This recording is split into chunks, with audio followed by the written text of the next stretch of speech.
Ahojte, predstavíme si začiatky dejín umenia. Začneme teda pekne pravekom.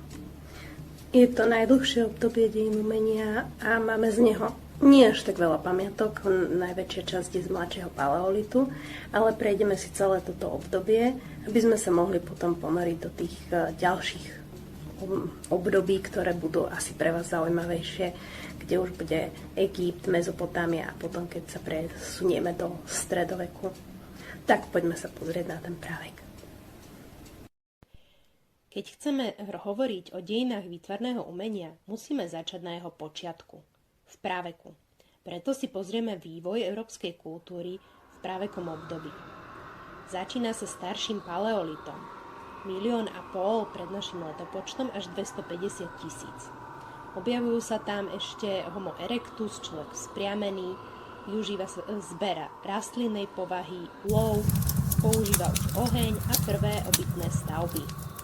Kamenné nástroje sa objavujú, vznikajú rôznym otlkaním a štiepením, rôzne sekáče, úštepy a pestné kliny.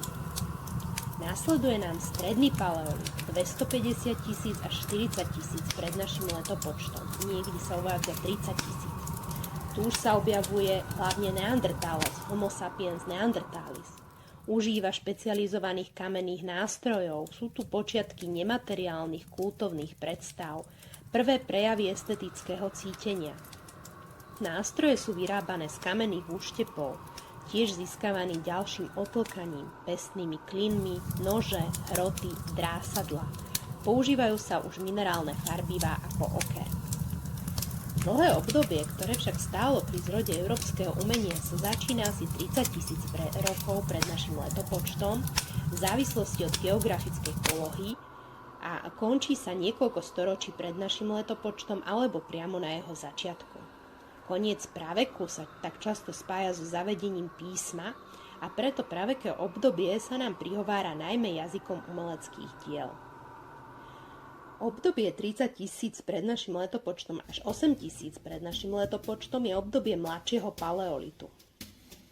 Je tam už moderná forma človeka Homo sapiens sapiens. Ovláda vyspelý lov stádnej zvere, zdokonalenie výrobných techník, používa kosti, rozvíja sa nám duševný život, kultúrne predstavy. Objavujú sa nám jemné kamenné nástroje vyrábané prevažne z čepelí, nástroje z kostí a parohov. Prvé umelecké prejavy, realistické aj abstraktné, otisky rúk, rýhovanie na kostiach a kameňoch, tiež rytiny a malby na stenách jaskýň a drobné sošky z hliny a kamene. Mladší paleolit v období jeho zániku ľadovce ešte pokrývajú sever západnej Európy. Pomaličky nám ústupujú už klimatickým podmienkam, ktoré sú podobné dnešku. Poľnohospodárstvo, chod dobytka ani obrábanie kovov ešte nepoznali. Zbrania a nástroje vyrábali z dreva, pazúrov, kostí, rohoviny a klov. Homo sapiens sapiens, človek, dnešný, sa živil zberom, lovom a rybolovom. Nežil úsadlým životom, neustále sa presúval pri prenasledovaní zvery a hľadal nové územia vhodné pre život. Zbierka diel rozsiahla, aj keď väčšina diel sa stratila v čase, alebo sme ich ešte neobjavili, keďže ten časový úsek je veľký a Zem sa neustále dosť menila. Tiež to spôsobila aj rôzna krehkosť materiálu, z ktorého boli vyrobené drevo, zvieracia koža, nepálená hlina, na ktorej farbenie sa používali len jednoduché pigmenty minerálneho pôvodu. Predmety každodennej potreby sú zdobené geometrickými a rastlinnými vzormi, lebo sú na nich zobrazované zvieratá či ľudia. Figurálne sú štilizované a objavuje sa hlavne teda aj abstraktná tvorba. Zdobili sa týmito rôznymi figurálnymi štilizovanými vecami oštepy, vrhače alebo rôzne závesné predmety, krúžky, amulety a malé predmety s konskou hlavou.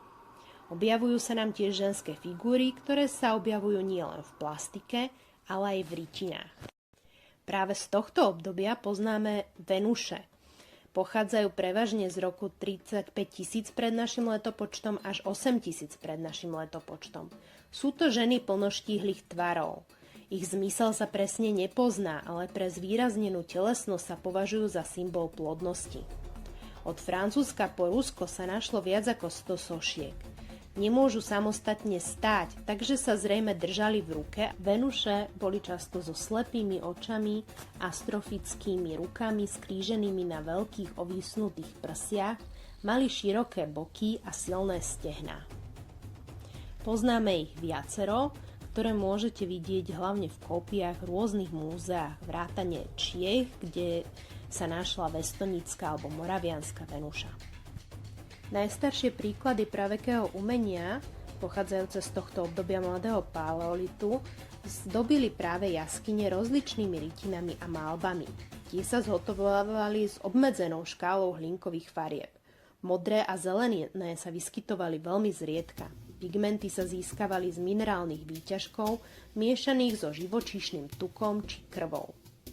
Námety sa objavovali zvieratá, najmä abstraktné tvarby, predpokladá sa tiež náboženská funkcia a často pokrývali práve tie časti jaskýň, ktoré boli ťažko prístupné.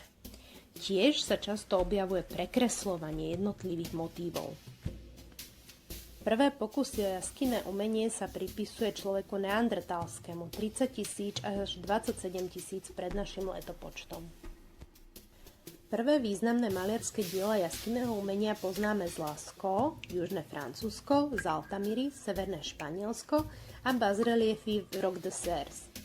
Zlatý vek paleolitického umenia sa niekde uvádza ako 18 000 pred našim letopočtom, inde 13 000 pred našim letopočtom, kedy to bola najbohatšia umelecká tvorba. V prvej fáze proporcie zvierat siluety nadobúdajú anatomické tvary, ale aj istú meravosť. Následne sa v toto obdobie končí a vstupuje naturalizmu. Zobrazovanie zvierat sa stáva neskôr ťažkopádne, ledva načrtnuté niekoľkými ťahmi a bez výrazu. Zobrazovaný kôň, jeleň, kozorožec, medveď alebo bizón, sob, vlk, túr, veľké šelmy, nosorožce alebo mamuty. Niektoré zobrazenia sú poškodené zásahmi oštepov, dokazuje, že mali rituálnu alebo vzdelávaciu funkciu. Najznámejšie prejavy jaskinného umenia sa objavovali v Altamire a v Lascaux, preto si o nich povieme viac. Altamira je jaskyňa v Cantabrii v severnom Španielsku, nedaleko prístavného mesta Santander, v ktorej boli nájdené v roku 1879 praveké nástenné malby.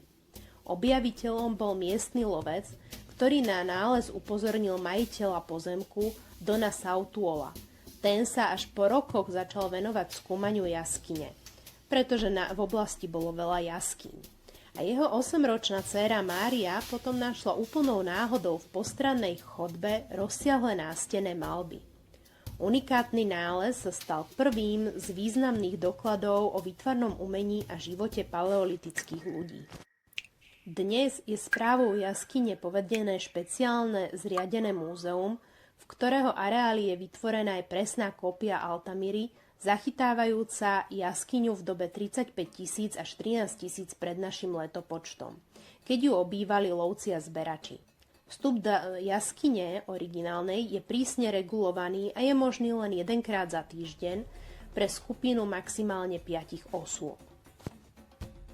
Druhá významná jaskyňa, ktorej sa hovorí aj Sixtínska kaplnka jaskinného umenia, je jaskyňa Lascaux v Dordone. Vtedajší umelec sa volal Kromagnonec. Už pred 18 000 rokmi pred našim letopočtom bol praveký človek umelcom. Objavená bola v 40. rokoch, konkrétne 12. septembra 1940. Dnes je originál pre verejnosť uzavretý a prístupné sú len repliky. Obsahuje viac ako 15 000 rytín. Celé video nájdeš na mojom Hero Hero.